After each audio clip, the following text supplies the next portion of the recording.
Welcome back to an Alexander the Actor LEGO review. Today we're checking out the LEGO Villains Icon set, and it retails for $130 and it has 1,540 pieces. Now to start us off, we're going to look at the Queen of Hearts card. As you see, it's nothing much there. We don't get a minifigure with this one. However, the minifigure was in the CMF series. So that's pretty much the card.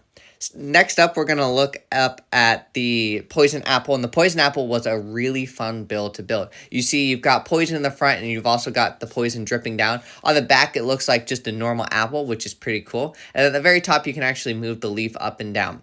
Now, the Poison Apple has a secret, and you can actually open it up to reveal our first minifigure, the Evil Queen in the hag form. I actually played the Evil Queen in the hag form. That's a mouthful to say. But this was one of my drama characters. I would say I think I might have preferred for the hair to be connected to the headpiece, the little coat. However, it's not. It's just printed on the torso. I will say when the hag is in the apple, it does make a lot of noise.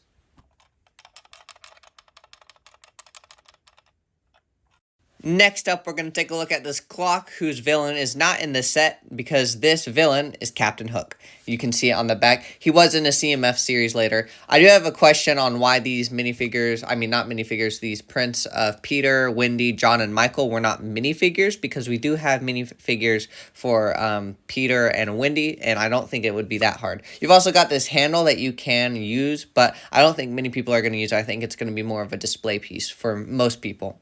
Next up, we're going to take a look at the Little Mermaid VHS. Now, Ursula does not come in this set. She, again, comes in a CMF series. Now, if we flip it around to the back, these little circle things, they have a little bit of wiggle room, but you can't spin them in a circle like you could in actual VHS. Now, if you flip it down, you can actually open this part up like an actual VHS and see movie moments. Now, you've got a part of your world, the statue. You've got what I think should have been Under the Sea. Then you've got the Dingle Hopper, then you've got Kiss the Girl, and then you've got Ursula with the trident, which is pretty cool to have. Now, these bottom things is how it connects to the rest of the set, and I think that's how most people are going to end up displaying it.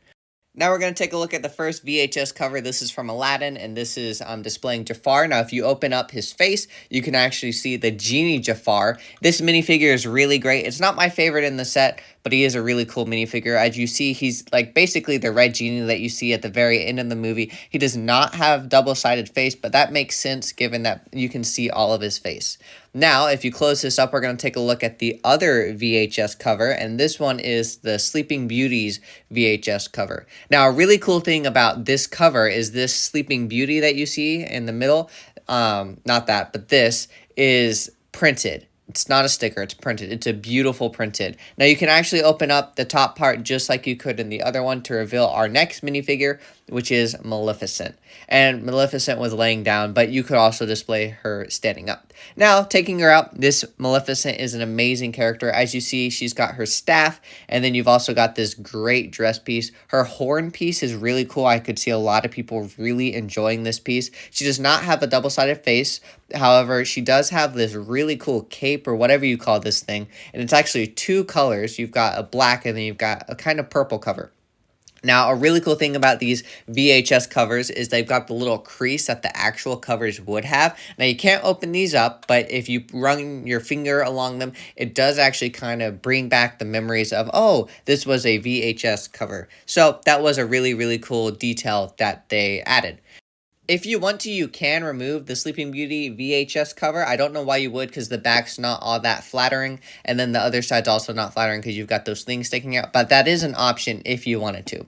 In my personal opinion, I think I saved the best for last, the Beauty and the Beast villain, Gaston. Quite the ladies' man, because let's just face it, he is. So I actually played Gaston in a drama play. He was probably one of my favorite drama characters to play. Minifigure is awesome. He does have a double-sided face. I think this is supposed to be Gaston singing, but you can let me know in the comments down below if I am wrong. Now, the minifigure himself is pretty great. You've got great leg printing. You've got three colors. You've kind of got his boots. You've also got a great torso as well as arm printing with his iconic yellow gloves, and Gaston, just a really, really neat figure.